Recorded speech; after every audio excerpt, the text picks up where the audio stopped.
Chicago, 2011. A cop is murdered. Police and prosecutors swear they have the trigger man. He swears he didn't do it.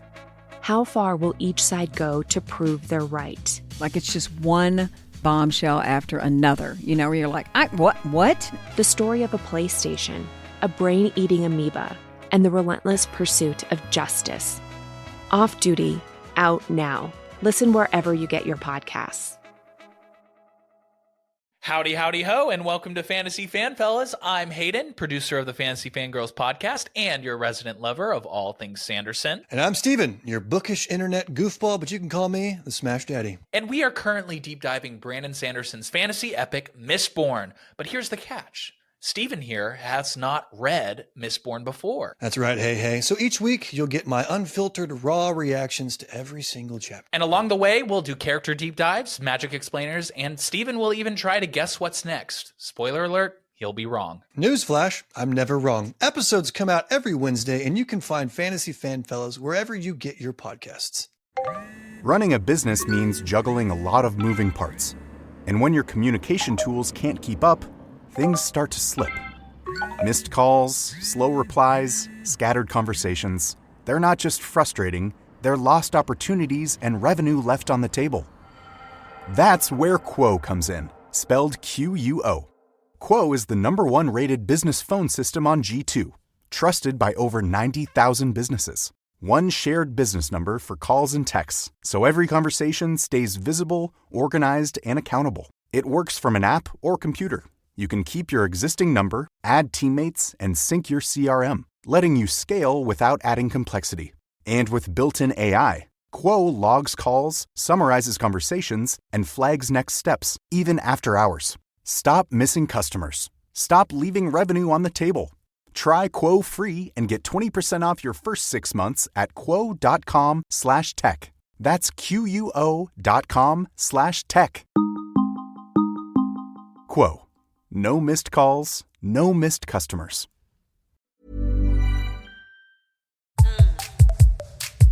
Hello, everyone, and welcome back to the Psych Legal Pop Podcast.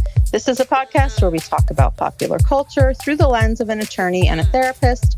I'm Brooke Brigham, I'm the attorney. And I'm Tess Brigham, I'm the therapist.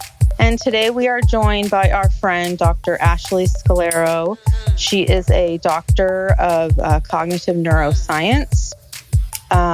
And she's been with us before to tackle some of these big issues, big trials, cases. And today we're going to be talking about the fallout of the Sean Combs trial. If you've been living under a rock, just to catch you up, last week, the jury returned a verdict where they convicted him of 2 counts of transportation to engage in prostitution, one for his ex-girlfriend, Cassie Ventura, and one for another ex-girlfriend who is going by the pseudonym Jane. But they acquitted him on the more serious counts of sex trafficking and RICO conspiracy or racketeering, as some people refer to it. And he is still in custody. He was denied bail pending sentencing. That was the one upshot. That was the one good part of it. Yeah. Well, I guess at this point it's good they got any convictions, from some of the stuff we've been hearing. But so today they had a hearing and they decided that the judge decided he would stay in custody until October 3rd. When there's going to be a sentencing hearing. And at first, the defense wanted it to happen right away, but I think they realized it would be better for them to have more time to gather more information and present a better case for the sentencing. And the word on the street is that the defense is hoping that he will be sentenced to somewhere between 21 and 27 months, so roughly 2 years. He'll get credit for time served. He's already been in, by the time this hearing happens, he will have been in custody for about a year. So he would only do another year or so. The prosecution is looking at more like 51 to 63 months, which is 4 to 5 years. So I think everyone agrees he's not going to get the maximum. Potentially, he could get up to 20 years, but he has no prior record. He has, well, officially, he's never been convicted of any other crimes. He's been involved in some shady things, but has always kind of skated away. And, I've seen videos online of, federal attorneys and prosecutors talking about how technically he could get time served. Yeah. That's what I'm thinking is going to happen. That one of the reasons why I said, I'll stay till October is like, I'm probably going to have to do this time anyway. Yeah. Why leave and have to come back? I mean, I wouldn't want to leave and come back. No. I'd be like, I'll do everything now. Yeah, because under the sentencing guidelines, and these sentencing guidelines are very complex. There's all kinds of different rules that apply to them. But I've seen some people say that technically he qualifies for time served, or maybe a couple more months beyond October. So, he is going to be being released fairly soon. And there's a lot of strong feelings about this case. And just reflecting on it over the last week, I think that, especially as women, these cases come along and we think that, okay, this is going to be the case. Like, this is going to be the case that is so big and so, it's just so forceful that it's going to change things. It's going to make things better for women. It's going to mean that women will be protected or believed or something. I don't even know what. I don't even know what we think. But I personally, whether it's this case or like the Harvey Weinstein case or any of these big cases, and we're in the Me Too era, which we're clearly now in the backlash part of the Me Too era, which always happens. But yeah, we get so attached to these cases and we think that they're going to do so much for our cause, and then we're so crushed when it just doesn't. Yeah.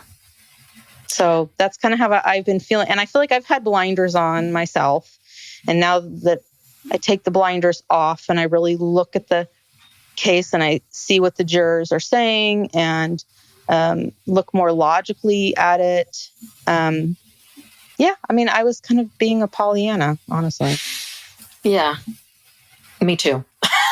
I always have such high hopes for these cases, and I think, Ashley, you were pointing out before we started that because we couldn't watch the trial, unlike the Karen Reed trial, we couldn't watch this. It is really hard to kind of know, like, what did the jury see? What was, they report back some of these things that are happening, but it is hard to know.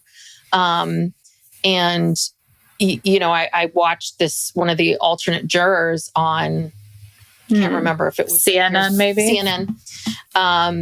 And he basically said, based on everything that I saw, I would vote the exact same way. And he claimed that those videos were tame. I was like, oh. He said it's just a lot of rubbing oil on each other. Yeah, I was surprised by that, because I think, and that was one of the closing arguments that Mark Agnifilo made, was that they are trying to make this case about baby oil because you just say baby oil and you say gallons of baby oil and people's imagination goes crazy, right? And so then everyone thinks that, and I thought when this first came out, I thought that these were like orgies with like tons of people. And because it wasn't until the trial started that I was like, wait a minute, this is just the two, he and his girlfriend, and, they hire this sex worker who, the sex workers are not saying that they were coerced. They did this voluntarily. Like, it was their choice. They were paid. They made it sound so bad, or they put this image, the baby oil image, just made everyone's imaginations go crazy. Yeah. Well, hearing about his white parties are very different from these freak offs, what they're calling them, which I'd asked my 14-year-old son had mock trial last week. And one of the things they asked him was, are they watching any cases? And everybody except him said Diddy, and he had Karen Reed and Lori Vallow, because apparently he's I'm paying attention to higher caliber.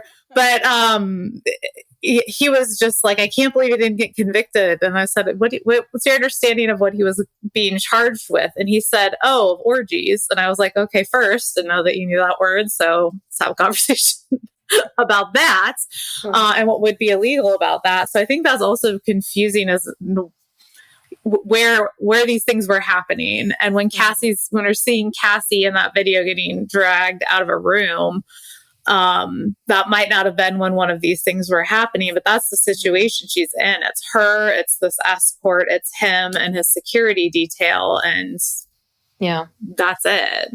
Well, I think we have a real problem in this country that we cannot understand coercive control. Right. Because I was reading something, and I'm sorry, I've forgotten the woman's name. She's a prominent feminist, and she was talking about, how it was too far. It was too hard for people to jump there. Like when you hear the word trafficking, what we think about is that a little kid in a basement or a teenager in a basement. Yeah. When we think of racketeering, we think of shadowy crime families. And so to attach those things to him, and then to see Cassie, who's an adult woman who was free to go wherever she wanted to go, I think it's very hard for people to then wrap their brains around it. And that's the part that's very tricky is that we as human beings, if something has not happened to us directly, or we have not experienced it, we don't believe it's real. We don't believe, we can't wrap our brains around it. And I think that many, many men don't get this coercive control, don't get any of this.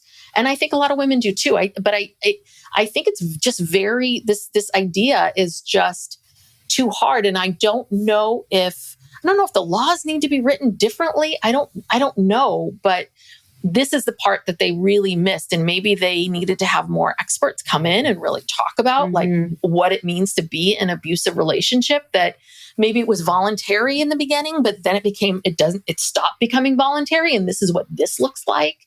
But again, I think people just have a hard time if you've once said yes to something. Mm-hmm. Well, you're right, because it's very nuanced, because they showed text messages from Cassie where he says, oh, do you want to plan a freak off or have a freak off tonight? And she says, oh, well, yeah, I'm always down for a freak off. Well, that's not a committed answer. That's something you say to sort of like move past that and go, you're not making any commitments. You're trying to move past that to get to the next thing, hoping he'll forget about that. But I think what the jurors heard and what a lot of people hear is, oh, that's consent. Yeah. Right. No, it was not consent. It was like, I'm just saying this it's a survival thing. Like you're just trying to move the conversation forward without making a commitment. It's not like she said, oh yeah, let's do it tomorrow at 7, I'll call so-and-so. I mean, none of that. It was, so yeah, you're right. And I think both men and women don't understand coercive control. And, there's women who live coercive control and don't even know it and has nothing to do with violence or anything. But so many women are dependent on men. Yeah. For their income, the security. And that's why a lot of women vote in certain ways, because it's going to benefit their husbands, their providers, and in turn, it's going to benefit them. And they don't even know they're doing it. I think it's all kind of subconscious. It's just survival. Yeah. Yeah. I think if we explaining it, not just with the expert, they did have one come in, but I think the judge limited what they could testify about. So I don't know what all was able to get in from her, but she's from, I think, the Depp Heard trial, Johnny Depp Amber Heard trial from last summer, whenever that was. I think it's the same person. I think if we could get to where prosecutors could explain coercive control, or defense attorneys, they do a pretty good job explaining, indirect evidence. So, when they give the examples of you look outside and you don't see snow, you wake up in the morning, there's snow on the ground. You didn't see it snow, but you can guess that it snowed because of those two events. Yeah, circumstantial events. Right. Yeah. If we could have something like that for coercive control, And one of the things I try to link when students bring up these kind of questions, if we ever are talking about a crime that involves a cult or something, is if you think about the number of people that are stuck in a job they don't like because it's not coercive control in the same way, but it's very similar to where I can't get another job. I'm tied to I'm not talking about me specifically, right? But I can't get another job because this is the training I have. This is the only place. In rural communities, we see this a lot. Like, where would I go? I don't have enough money. I couldn't sell my house if I wanted. Right. Yeah. Mm-hmm. So, but it's different. But I don't know. I think that could potentially help. It sounds like the person that went with the pseudonym Jane, from what I could tell from Cross, I don't think she was a very strong witness. I think they could destroy her. They did quite a bit on the defensive side because she did decline. They could show that she didn't say yes to every single escort. And while it just takes saying not having consent one time, I think because they could get her to admit that you could say no to this person because she didn't like that person. I think that doesn't help. It's very frustrating. I don't know how you can look at the video. Well, I also don't know with the split verdict how we get the transportation piece, but we don't get the sex trafficking piece. And I know it's because we've got this misconception of what sex trafficking is, but that's very confusing because Diddy's defense seemed to be, he's a domestic abuser, but he's not being charged with domestic abuse. And it's like, well, okay, but that's kind of part of this trafficking piece, is having that abuse, like physical abuse there. So, well, yeah, that's the difference between prostitution and trafficking is consent. Mm-hmm. But even on the prostitution, I'm kind of unclear. Are they talking about the prostitution of the male sex workers or the prostitution of Cassie? Because Cassie didn't get paid. You know what I mean? It was the male sex workers who were getting paid. So I would think that he was transporting them to engage in prostitution, not Cassie. Cassie's just his girlfriend who wants to do this, according to him. So that's even weirder because now we're getting these men involved who, it's strange. Maybe that was I don't know, maybe that was what the jury had to do. They had to, maybe, it's this kind of a split verdict. It's like, well, we're not going to go with these.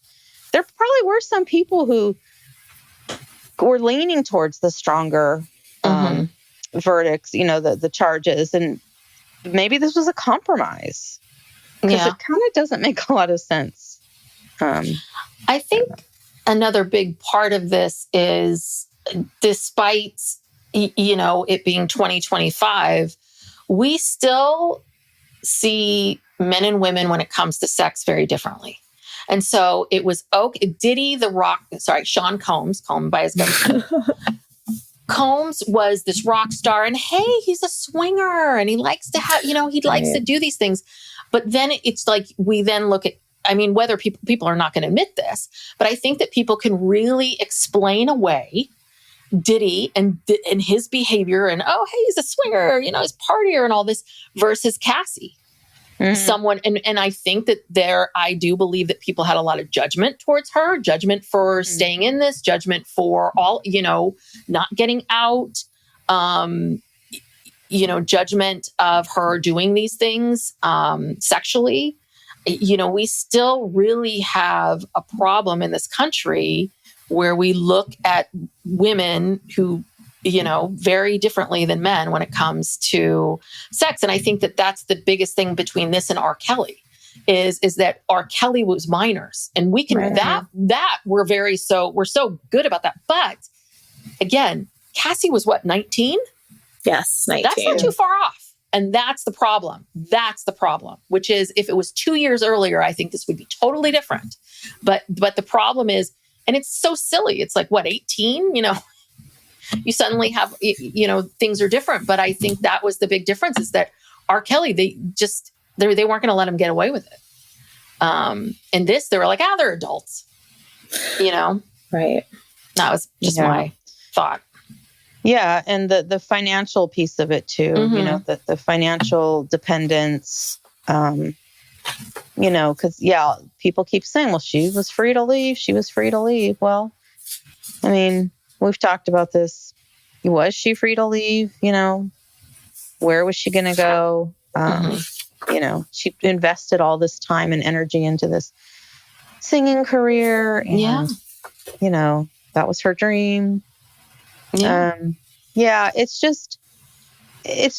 again, if you take a step back and you look at the bigger picture, it's, you know, this is just one case. This is just one, you know, there's unfortunately a lot of men out there doing this who are wealthy, not wealthy, whatever. It's just very discouraging as a woman to think, God, like when are we going to be able to have enough power and enough, I don't even know what the word is. You know, we're trying.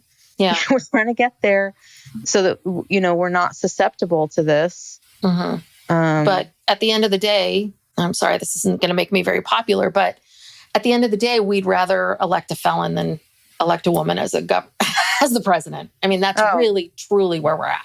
That's how much we hate women. Like, that, you know, or don't believe that we can lead, or don't believe that we're strong enough or tough guy enough to lead, which is so stupid.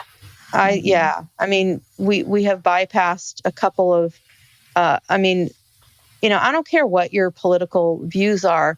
You cannot deny the fact that two of the most qualified women in our country in terms of government and service, you know, that couldn't get elected president. I mean, what do you want from us? Against someone who doesn't have those years of service. I mean, like, that's really what we're talking about. We're talking about two highly qualified women for the job that if they were just going for an interview and we didn't know their genders or their names, you would automatically go with them. And so, but you know, this guy's a reality star, so that'll work.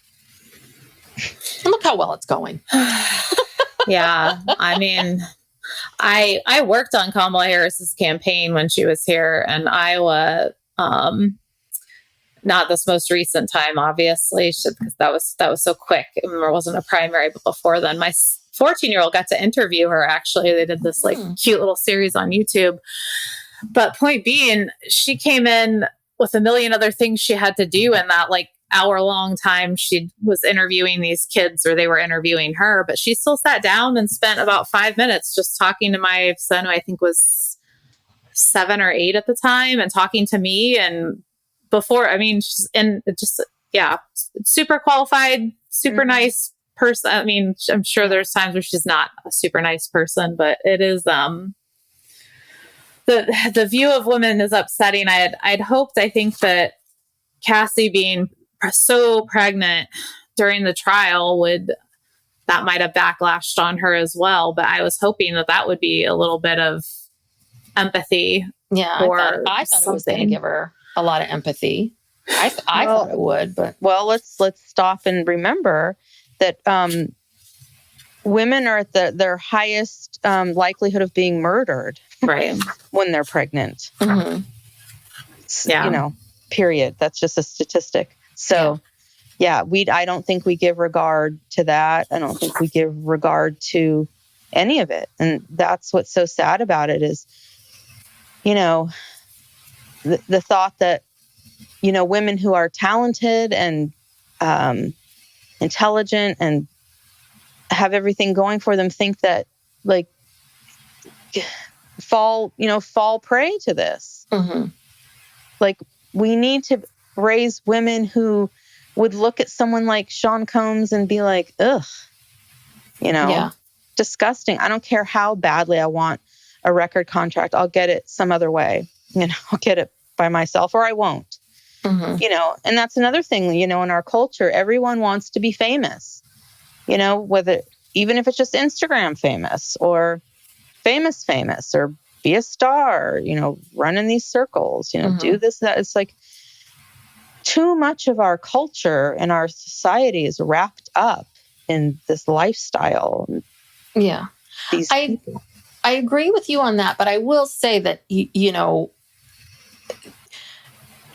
I do think that, the desire and drive to be an actor, to be a singer, to get into these fields, to be able to do something that very few people are able to do. And if you grew up with this dream of singing on stage and this is my dream and this is the thing that's going to make me really happy.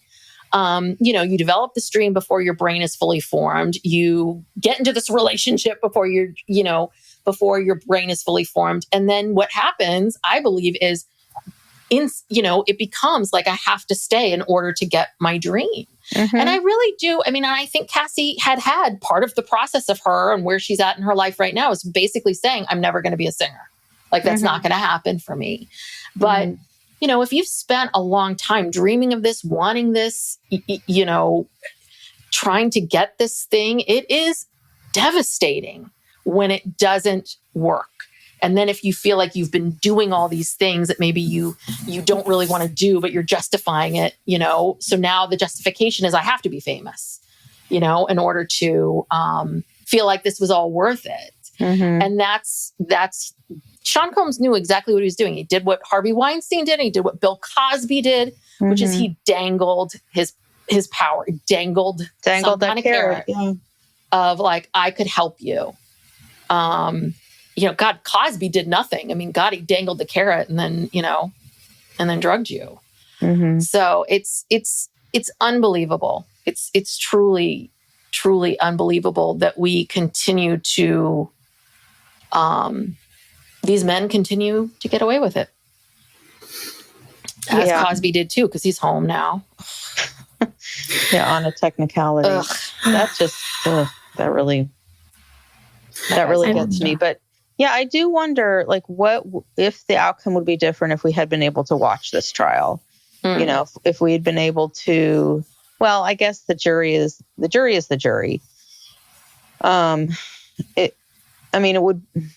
would help us understand, the jury's still going to see the same thing. Although, I don't know. I mean, maybe a trial goes down differently if it's televised or not. I don't know if that helps the defendant or hurts the defendant. Mm-hmm. Not really sure. I guess it depends on the case. Yeah, I don't know. I think the outcome would have been the same whether it was televised or not. I think, right? Like if we really were able to see it with our eyes, maybe we would be less shocked. Though we were talking about this earlier, which is we covered the TMZ. What was it? It was like Diddy's.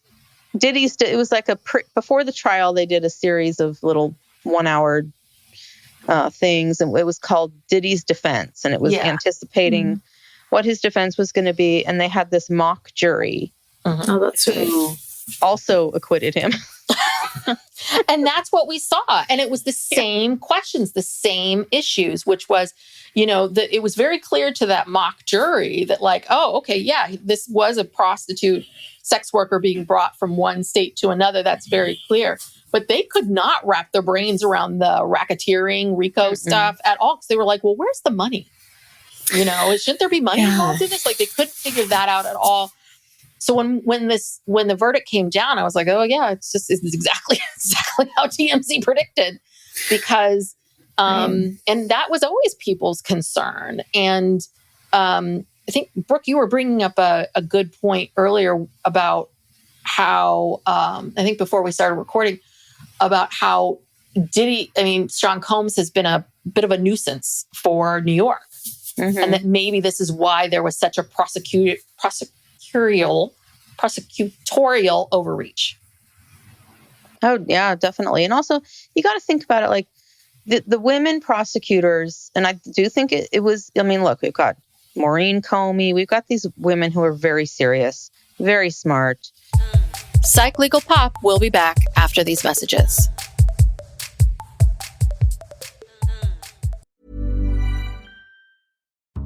Chicago, 2011. A cop is murdered. Police and prosecutors swear they have the trigger man. He swears he didn't do it. How far will each side go to prove they're right? Like it's just one bombshell after another, where you're like, what? The story of a PlayStation, a brain-eating amoeba, and the relentless pursuit of justice. Off Duty, out now. Listen wherever you get your podcasts. Howdy, howdy, ho, and welcome to Fantasy Fanfellas. I'm Hayden, producer of the Fantasy Fangirls podcast and your resident lover of all things Sanderson. And I'm Steven, your bookish internet goofball, but you can call me the Smash Daddy. And we are currently deep diving Brandon Sanderson's fantasy epic, Mistborn. But here's the catch. Steven here has not read Mistborn before. That's right, hey. So each week, you'll get my unfiltered, raw reactions to every single chapter. And along the way, we'll do character deep dives, magic explainers, and Steven will even try to guess what's next. Spoiler alert, he'll be wrong. Newsflash, I'm never wrong. Episodes come out every Wednesday, and you can find Fantasy Fanfellas wherever you get your podcasts. I think that they just overestimated their case, the way that a jury would receive it.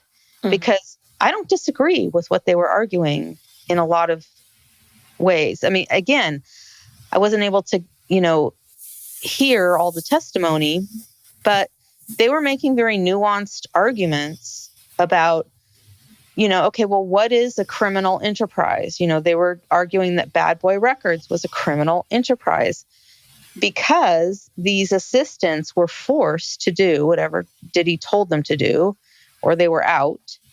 Okay. And again, it's a big deal to be working for Sean Combs. And they were facilitating all of this.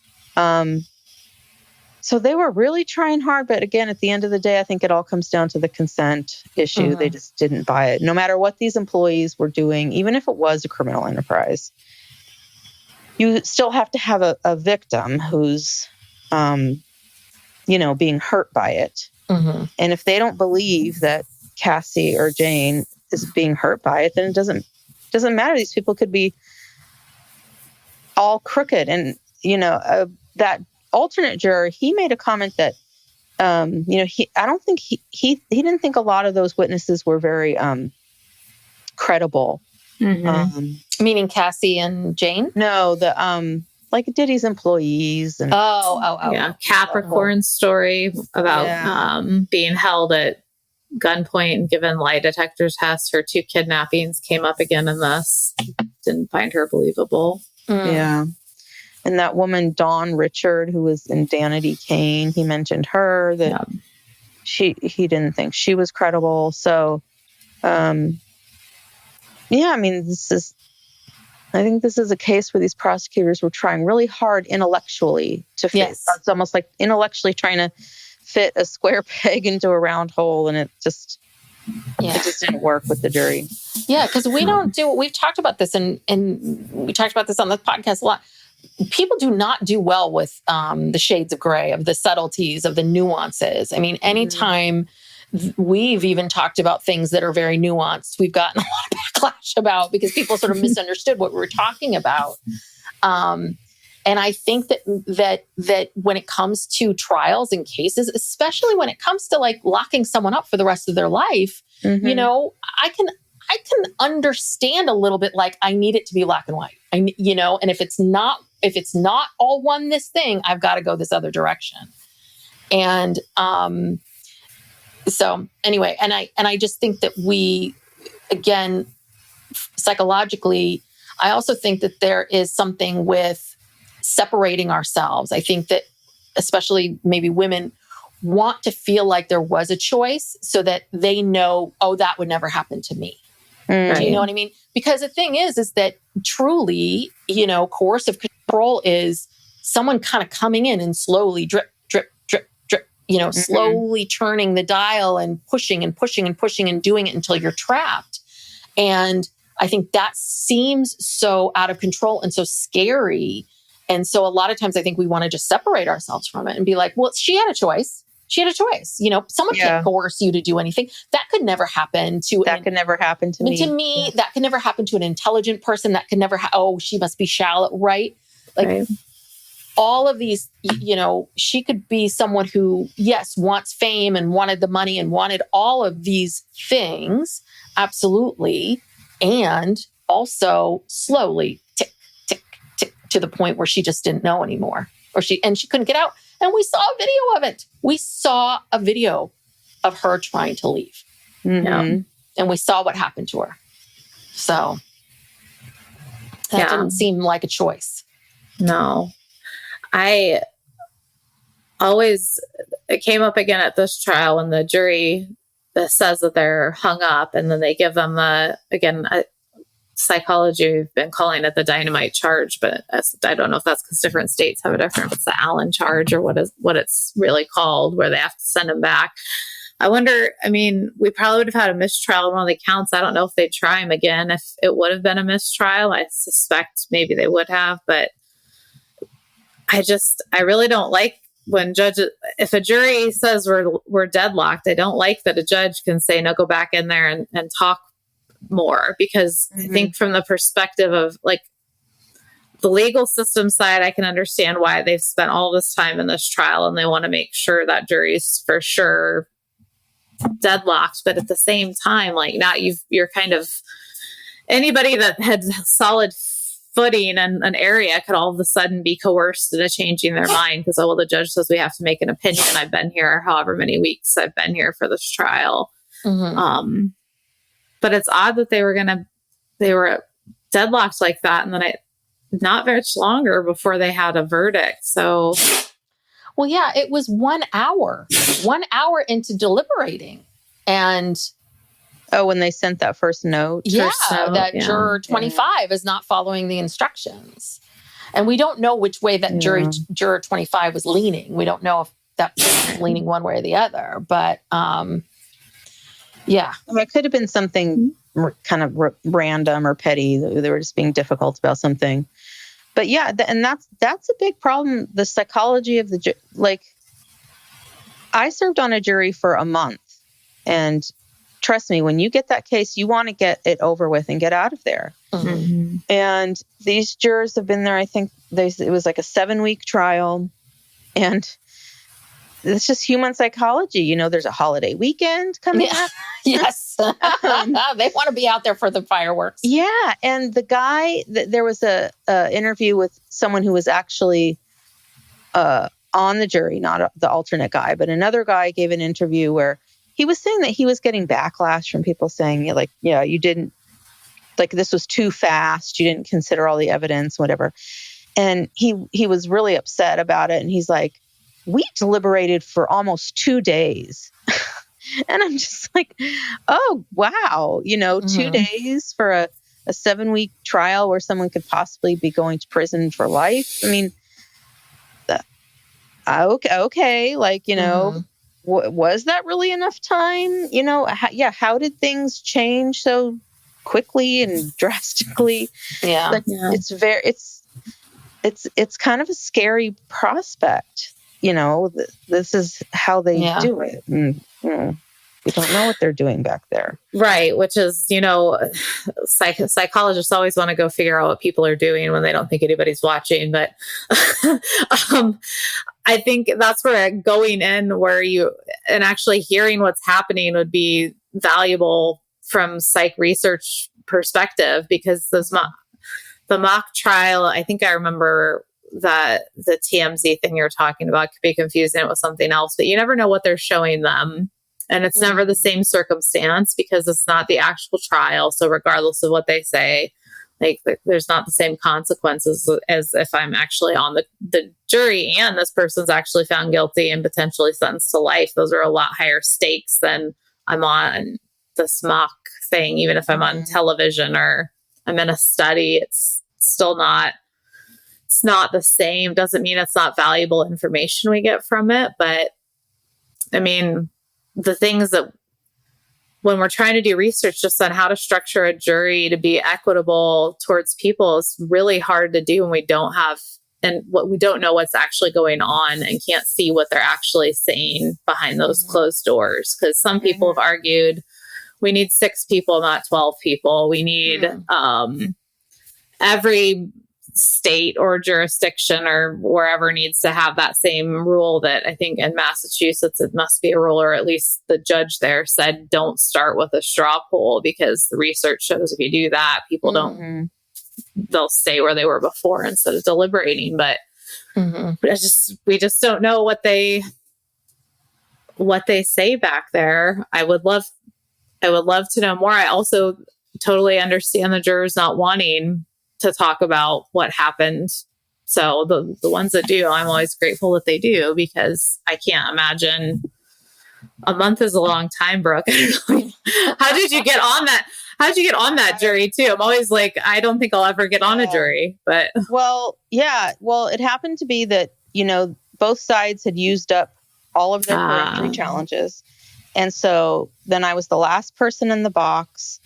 And, they asked me all the questions, can you be fair? And then what am I going to say? Of course, like, this is what I do for a living. I can't say, because people would get up there and say, I can't possibly be fair because of whatever. And they just make something up to get off the jury. But, I had to be honest, and that there was no cause to get rid of me.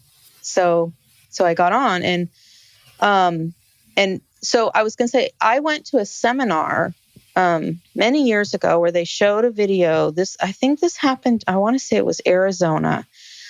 I think it was like one of the only times they got permission in a trial to videotape jury deliberations. And I believe it was a criminal trial, and everybody consented. It was kind of in the vein of, research and trying to understand how juries work. And I remember it was really interesting, because there's always like one, maybe two people who come out of the gate being the strong ones, who have this very strong opinion. And that's why when you pick a jury, you have to think of the dynamic of the jury, because you could have all these great, reasonable people on paper, and then all it takes is one really strong personality to like get everyone, in their orbit. And there was this guy who just took over and started basically telling everybody why they should vote this way and what happened.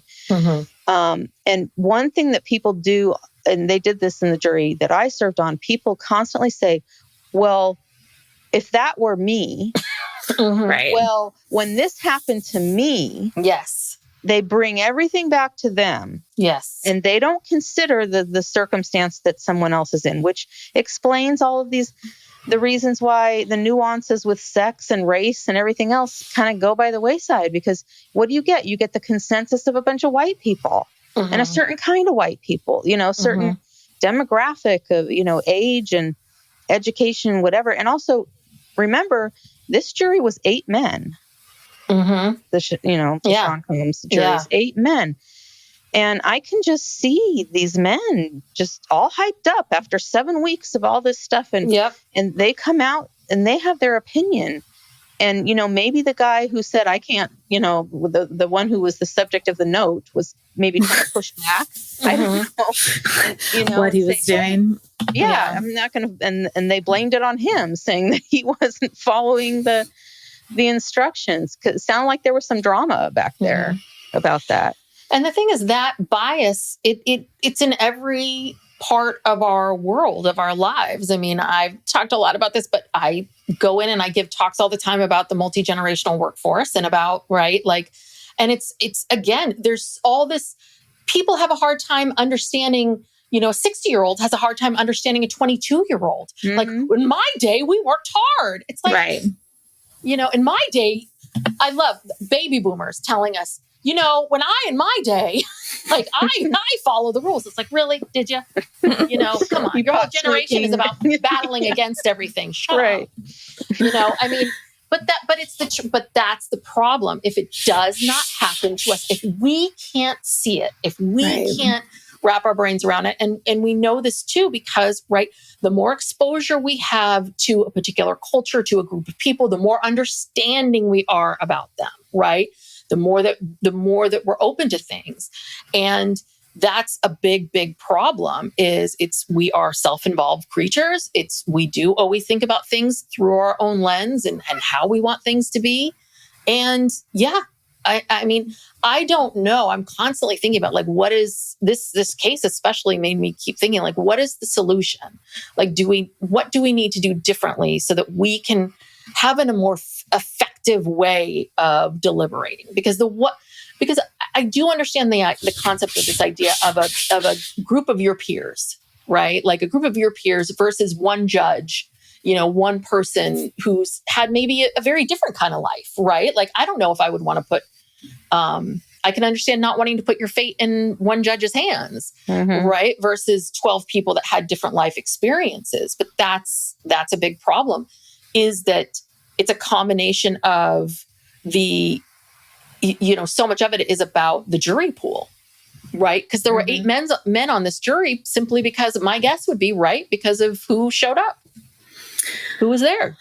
I think the other thing too, in addition to the jury, is that that's probably, this at least got my, I guess, hopes up. I don't know why, because it was not determined by a jury, but the fact that he wasn't let out on bail, I thought, okay, well, they've got to have something like that. Doesn't happen that often, that someone of his fame isn't granted bail is very rare. So I thought, okay, there's got to be something going on, but maybe that shot them in the foot too, because maybe if he was out on bail, he wouldn't have waived his right to a speedy trial, and maybe they could have spent more time crafting whatever the argument was. I don't know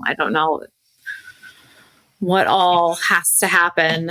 It cuts both ways. Yeah. I mean, and that's what happens, OJ, these precious men, they don't want to be in jail. OJ would waive time. It's like, they don't want to waive time. If they're in custody, they want their trial as soon as possible. And, I don't know if more time, would that have made the case easier? Would it have made it worse? Because it's more time that it's out there and people are thinking about it and watching it. And it is. I heard, oh gosh, the cat's trying to break out. Hold on a second. I was like, what is that? It's like trying to break out. I figured it was an animal, Poor cat does not want to hear about Diddy anymore. Yeah. She's not that smart of a cat. She locked herself into this room and then it's like, why won't it open? It's like, goes the other way. Yeah. Coercive control. Of the door. Yeah. Of the door. Yeah. Yes. Well, yeah, I was going to say, I heard someone talking about this thing with the bail, saying that, this is kind of rare and especially in a federal case like this, that, he's not a flight risk. No, he's not going to be able to leave the country and go, hi, you know what I mean? He's going to have to he can put up millions of dollars, take his passport, whatever. And the judge's excuse as to why he denied bail was because he admitted to being a violent person. He admitted to committing acts of violence against Cassie and others. And that's, I don't know, that was kind of part of his defense, sort of, I guess. Probably shouldn't be held against him. So, he probably should be out on bail. But like you said, he's going to have to serve some time anyway. So what? Yeah, you're going to leave and get used to regular life again? Yeah. And then have to go back in? If it was me, I'd say I'd stay. Let me stay. You know? So I want to talk about this because this really just pissed me off. I understand why, but so Sean Diddy Combs was met with a standing ovation from his fellow inmates after hearing court verdict. Well, that's understandable. And so, yes, I do understand that, for the inmates, it's us versus them. You beat the system, and I can also understand it. He's a black man. You beat the government, all of that. But my God, I mean, at the same time, there's a little bit of this. You're clapping, but I think you all also know that he did all the, he did all these things that he was accused of. Like, you all know that he's a bad man. So yeah, and I know. Except for our precious Luigi. Luigi would not have. No. I don't think he would not clap. Oh, I mean, it goes back to if Cassie would have been 2 years younger, this would be, I don't think, a standing ovation by the inmates. So he'd be I see. I thought he already was in protective custody, but he must not have been, or maybe it was just at the jail. I don't know. He's in the dorm there there's only like 40 people in there or something. And that's the craziness of this, because if Cassie had been, 17, I don't know, if Cassie had been 15, 14, 15, trust me, he'd be dead. But if she had stayed with him all this time and most of this behavior occurred after it, I think he'd get a pass. Mm-hmm. Meaning like if they hooked up when she was 14, 15 years old, but it's, but they stayed together for 10 years. So now she's, 25 or 26 or whatever. But weren't some of the R. Kelly women that same situation? They were definitely minors. They were definitely minors, but didn't some of them stay? Some of them stayed by their own. Well, they were kind of brainwashed by that point. They stayed, but even the oldest of the R. Kelly victims were, like 22 or, you know what I mean? Okay, there was just two very young. They were current minors, I think. Yeah, right? living in his home. Okay, so like, yeah. So that's the big difference, is the difference between getting a standing ovation and getting, shanked. I don't know. Yeah. He claims people are trying to kill him, so he needs to be able to do the rest of his time in home confinement. Yeah. Oh God. Yeah. Well, at least we know that Trump's not going to pardon Diddy. Holmes, he might. There's 2 charges. He might. Yeah. He might still. You know what? I think if Diddy's family made this, organized effort to kiss Trump's ass, I think he would pardon him. Oh, look at the Chrisleys. Yeah. All they had to do was they donated, I don't know, $1 million or something to some fundraiser. Doesn't take a lot to get. No, it doesn't. It doesn't. Maybe that's why he needs the extra time until October. Yeah, there you go. Get his pardon in place. Yeah, maybe. This is what he's going to work on. I would not be surprised. I would. That's totally feasible. That could totally be coming. Yeah, it's shocking. Yeah. Well, okay. Another fight. Well, yeah, that we had that, and then we had Kohlberger pleading the same week. It was a very odd. Yeah, we talked about that on our Patreon that came out yesterday. So if you're interested in that, head on over to Patreon. Do you have any thoughts on Kohlberger you want to share? Oh, I don't. I think everybody just wants to know why. I don't think we're going to know that. Obviously, even if we get facts of the case, we have to wait to see if something more comes out on them. I'm glad for the families and the surviving victims in that house that he's not going to be able to do appeals or anything. I think that is beneficial, but I was shocked, but not shocked that we had a change. It's just been a lot of cases all at the same time. I suppose there always are, but I'm just not always prepping a class like I am right now for the fall. So that was very disturbing, and you're right. I don't think we'll ever really know what happened, and some of the families are upset about that. They want to know. And sometimes they put stipulations on these plea deals where, you have to give some details but I think here, I just think that the prosecutors and the community and everyone just didn't have the stomach for this. They just didn't want to have to go through it. It's too much. Yeah. He's going to die in prison. So, okay. What more do you want? Yeah. I know.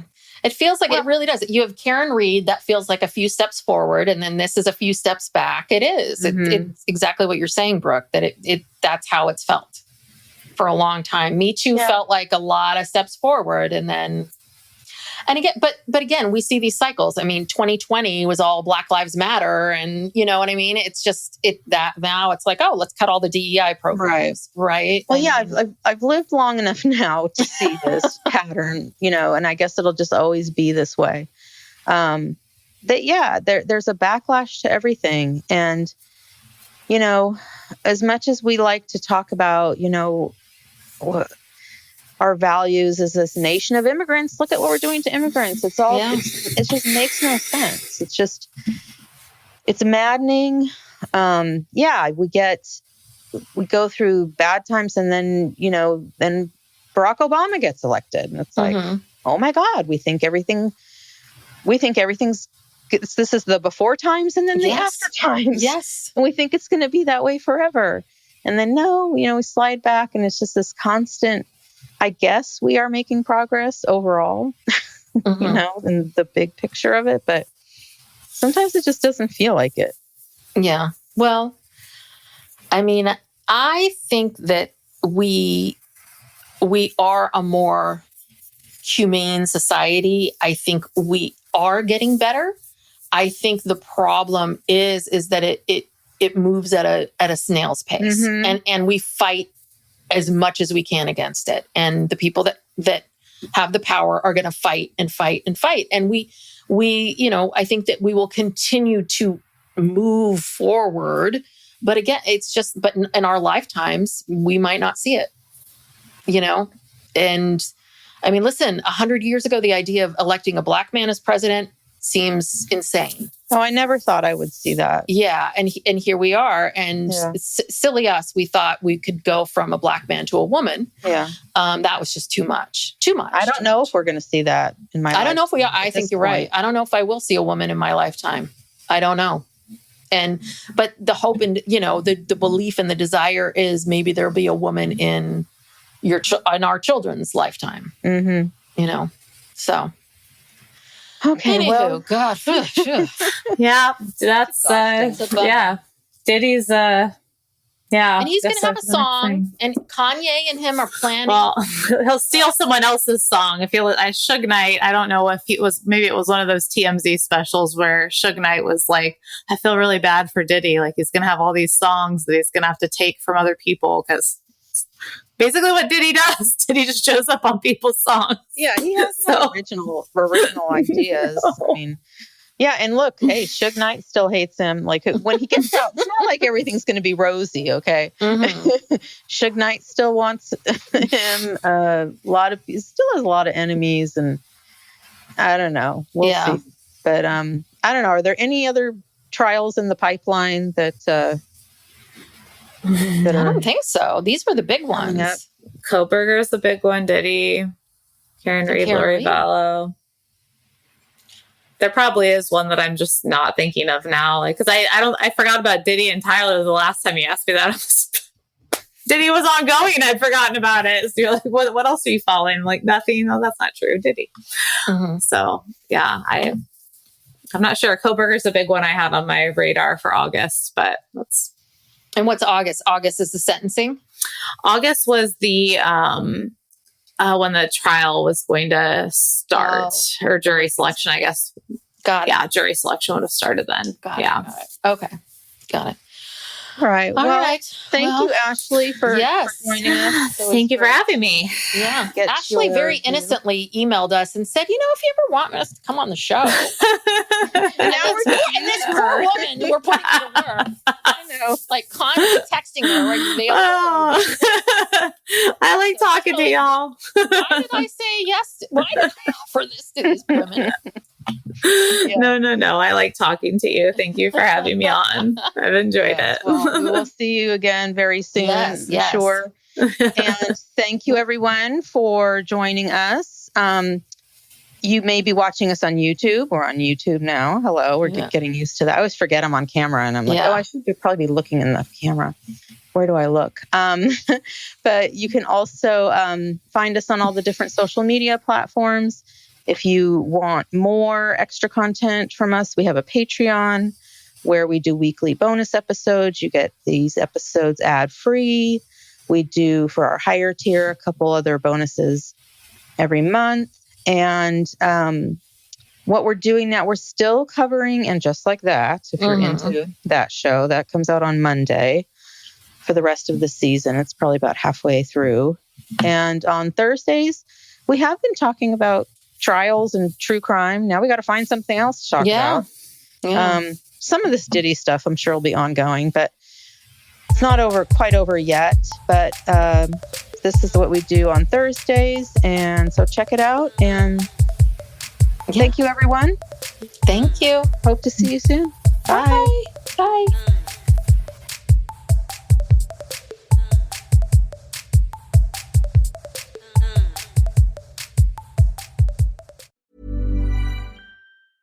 Howdy, howdy, ho, and welcome to Fantasy Fan Fellas. I'm Hayden, producer of the Fantasy Fangirls podcast and your resident lover of all things Sanderson. And I'm Steven, your bookish internet goofball, but you can call me the Smash Daddy. And we are currently deep diving Brandon Sanderson's fantasy epic, Mistborn. But here's the catch.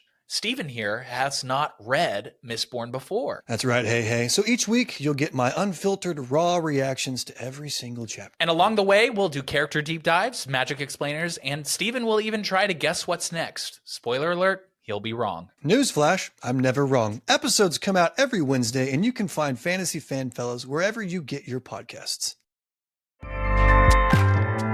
Acast powers the world's best podcasts. Here's a show that we recommend.